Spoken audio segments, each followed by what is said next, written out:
Le premier tome ou le premier épisode d'une œuvre est souvent important. C'est la meilleure impression que l'on peut avoir. C'est ce que l'on analysera dans cette vidéo. Bonjour et bienvenue sur Manga Adaptation. Il était une fois un Battle Royale où chaque participante incarne une héroïne de conte.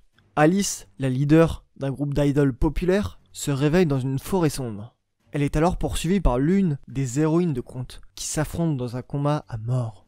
L'enjeu, une contre tous, survivre à tout prix pour avoir une chance de s'échapper de ce conte maléfique et voir ses souhaits réalisés.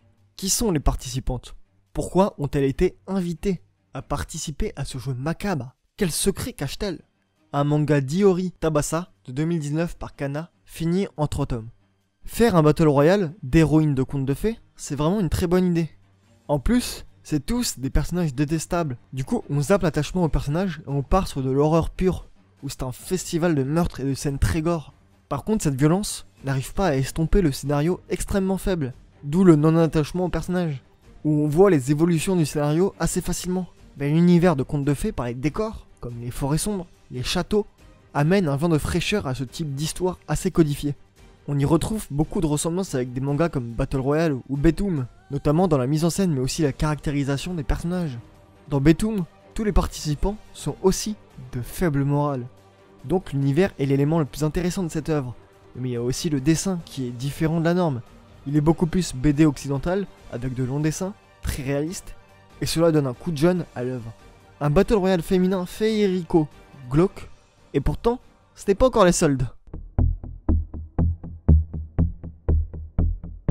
Shoko, une jeune lycéenne, est sans nouvelles de sa grande sœur Kyoko, depuis que cette dernière est devenue boursière de la fondation GRAD. Elle décide de partir à sa recherche et va tenter de parler à Saori Kido lors de sa venue dans son lycée. C'est aussi le moment que choisit la déesse de la discorde, Eris, pour s'emparer de l'enveloppe charnelle de Shoko. Kyoko apparaît alors pour sauver sa sœur, lui révélant qu'elle fait partie d'un corps secret de guerrières dévouées à la déesse Athéna, les Sentia. Un animé de 2018 du studio Gonzo fini en 10 épisodes, est disponible sur Wakanim, Amazon Prime Video, ADN, Crunchyroll, etc. Refaire un Senseiya au féminin, ce n'est pas vraiment une bonne idée, à première vue. On voit des remakes au féminin de partout, et ça ne marche pas vraiment. Mais ici, on garde l'esprit chevaleresque pour le mettre plus adapté à un autre public. Ici, le public féminin.